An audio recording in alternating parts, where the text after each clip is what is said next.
বোর্ডে দুটো অঙ্ক লেখা আছে, ধারার অঙ্ক, কিন্তু এই ধারাটা একটু ভিন্ন ধরনের। দেখেন এখানে আছে 9, 36, 81, 144, পরবর্তী পত্রে কত। এই অঙ্কটা কিন্তু 24তম BCS এসেছে, প্রাইমারিতে 13 সালে এসেছে, কর্মসংস্থানে 23 সালে এসেছে। তো আমরা যদি দেখি যে 3-এর বর্গ হচ্ছে 9, 6-এর বর্গ 36, 9-এর বর্গ 81, 12-এর বর্গ 144। প্রতি ক্ষেত্রে কিন্তু মূল পদটা 3 করে বেড়েছে, অর্থাৎ 3 থেকে 6, 6 থেকে 9, 6, 12, 9 থেকে 12। তার মানে এর পরের পদটা আরও 3 বেড়ে যাবে, পরের পদটা হবে 15 তার বর্গ। 15 বর্গ মানে কি 225 হবে এখানে। আচ্ছা, এই অঙ্কটা 2 নম্বর অঙ্কটা দেখেন 144, তারপরে 81, তারপরে 36, অর্থাৎ পদগুলো কিন্তু ক্রমান্বয়ে কমতেছে, পদের মান কমে যাচ্ছে।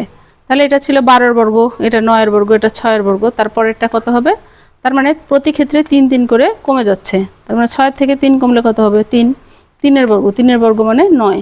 এটা কিন্তু প্রাইমারিতে 11 সালে এসেছে, পল্লী বিদ্যুতে 23 সালে এসেছে।